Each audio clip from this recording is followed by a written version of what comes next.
Hello friend, तो हम आ चुके हैं मेरे कंप्यूटर स्क्रीन पे और आप देख रहे हैं सुकन्या समृद्धि अकाउंट जो कि पोस्ट ऑफिस में अकाउंट खुलता है। तो हम चलते हैं आगे, देखते हैं कि इस अकाउंट हम किसके नाम पे ये अकाउंट खोल सकते हैं। दोस्तों, तो ये जो अकाउंट्स हम खोलते हैं वो बेटी बचाओ बेटी आंदोलन के तहत खोलते हैं और ये अकाउंट्स गर्ल चाइल्ड के नाम पे खुलता है। इसका जो रेट ऑफ इंटरेस्ट है 2020 और 21 के लिए, वो रेट ऑफ इंटरेस्ट है आपका 7.6%। जो मिनिमम इन्वेस्टमेंट आप करते हैं इस अकाउंट में, वो एक साल के अंदर में कम से कम, जब आपने अकाउंट खोल ली है तो इसमें कम से कम अकाउंट में जो जमा करना पड़ेगा वो करना पड़ेगा आपको 250 रुपये। जी, 250 रुपये कम से कम अकाउंट में जमा करना है। और मैक्सिमम जो अलाउड है आपका फाइनेंशियल में जमा करने का, वो है 1.5 लाख रुपए का। तो आप इसे मैक्सिमम जो जमा करते हैं वो 1.5 लाख रुपए जमा कर सकते हैं। No limit of number of deposit, इसका मतलब ये हुआ कि अगर आपके पास में 1.5 लाख रुपए आप जमा करना चाहते हैं लेकिन एक साथ में आपका पैसा नहीं है, तो आप कम से कम एक बार में 50 रुपए जमा कर सकते हैं। जितनी बारी मर्जी आपको, चाहे 20 बार, 30 बार, 25 बार, जितनी बारी आप जा सकें आप पोस्ट ऑफिस में, आप इसको डिपॉजिट कर सकते हैं। मतलब इसमें नंबर ऑफ डिपॉजिट में कोई प्रॉब्लम्स नहीं है, कितनी बार भी आप इसको डिपॉजिट कर सकते हैं। ये account, who can open the accounts, किसके नाम पे हम अकाउंट खोल सकते हैं? ये लीगल पेरेंट, जो आपका नेचुरल गार्जियन है, जैसे मम्मी है, पापा हैं, उनके वो अकाउंट खोलते हैं अपने बच्चों के नाम पे। और मैक्सिमम जो अकाउंट एक पेरेंट खोल सकते हैं वो 2 अकाउंट खोल सकते हैं। इसका मतलब ये हुआ कि अगर किसी के घर में 3 लड़की है या 4 लड़की है, तो मैक्सिमम जो अकाउंट खोल सकते हैं वो 2 लड़की के नाम से ही खोल सकते हैं।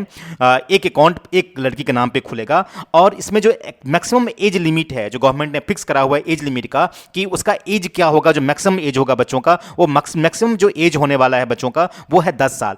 कहने का मतलब ये हुआ इसका कि अगर 11 साल आपके बच्चे का एज है तो आप ये अकाउंट नहीं खुलवा सकते हैं। और अगर आपके बच्चों का 10 साल पूरा होने वाला है तो आप डिले ना करें। ये बहुत ही अच्छा स्कीम्स है, गवर्नमेंट का एक तरीके से तोहफा है गर्ल्स के लिए। तो इस अकाउंट को जरूर खुलवाएं। तो 10 साल तक के बच्चों का ही खुलवा सकते हैं ये। अच्छा, एक सवाल आता है कि अगर मैं 250 रुपया जो हर साल जमा करना है, जैसे मैंने बोला कि मिनिमम इसमें 250 रुपया जमा करना होता है और मैक्सिमम आप 1.5 लाख जमा कर सकते हैं। तो अगर मान लीजिए कि मैं किसी साल 250 रुपया जमा नहीं कर पाया किसी भी रीजन से, समटाइम मेरे पास में अगर गांव में छोटे गरीब किसान लोग हैं तो शायद 250 रुपया ना हो, या फिर जाने की वजह से अगर मैं जमा नहीं कर पाए, तो क्या ये अकाउंट बंद हो जाएगा? जी, अकाउंट बंद हो जाएगा। लेकिन आप इसको 50 रुपया डाल के, जो इतने साल का जब तक डिसकंटिन्यू रहा, 50 रुपये डाल के इसको पर साल इसको फिर रिन्यू कर सकते हैं। जैसे मान लो 2 साल तक आपका अकाउंट डिसकंटिन्यूड रहा तो आप 100 रुपये की एक पेनल्टी होगी और आप जाके पोस्ट ऑफिस में फिर इस अकाउंट को चालू कर सकते हैं। जो मिनिमम डिपॉजिट जो है इसमें करना है वो 15 साल के लिए करना है। मतलब जो आपका अकाउंट खुलता है वो 15 साल के लिए तक खुलता है, 15 साल तक इसमें आपको जमा करना होता है।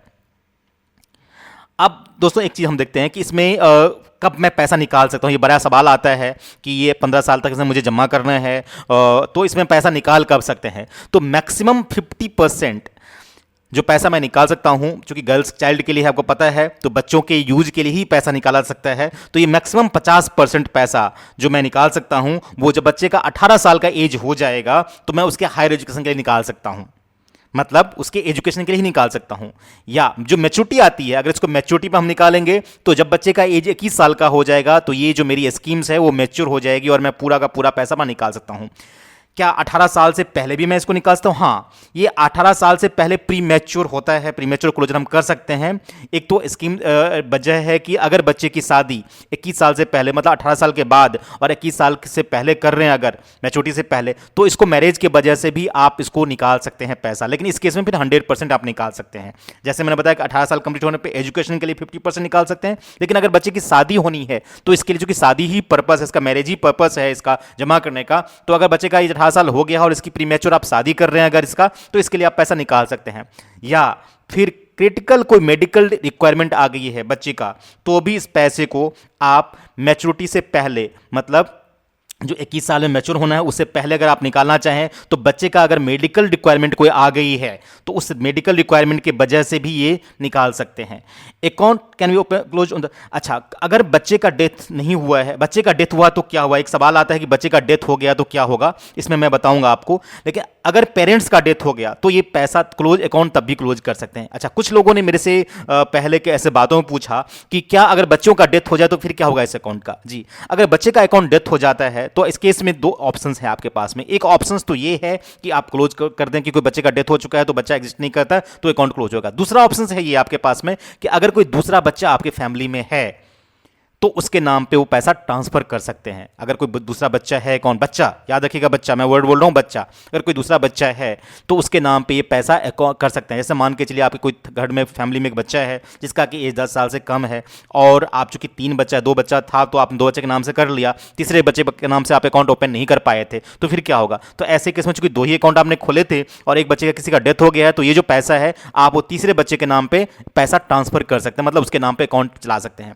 अब आता है कि इसमें टैक्स का बेनिफिट क्या मिलता है हमें या नहीं मिलता है। इसमें आपको टैक्स का बेनिफिट मिलता है, टैक्स के में इसको बोलते हैं ई एग्जाम्प्ट एग्जाम्प्ट एग्जाम्प्ट। अब इसका मतलब क्या होता है एग्जाम्प्ट एग्जाम्प्ट एग्जाम्प्ट का मतलब मैं बताता हूं।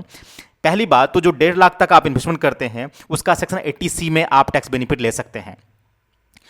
अब जो इंटरेस्ट है, इसका जो इंटरेस्ट पे अर्न हो रहा है वो इंटरेस्ट फ्री है, मतलब इस पे कोई इंटरेस्ट जो आप इस पे मिलता है आपको वो इंटरेस्ट फ्री है, इस पे कोई टैक्स नहीं लगना। जो मैच्योरिटी में पैसा मिलेगा वो भी टैक्स फ्री है। अच्छा, एक चीज और भी इसमें एक क्लियर मैं कर दूं कि 1.5 लाख रुपए, जैसे मैंने बोला कि अकाउंट्स में 1.5 लाख तक आप जमा कर सकते हैं। अब 1.5 लाख का मतलब ये नहीं है कि हर बच्चे के नाम पे 1.5 लाख रुपए जमा कर सकते हैं। इसका मतलब ये हुआ कि एक बच्चे के नाम पे 75,000 रुपीज आप मैक्सिमम जमा कर सकते हैं।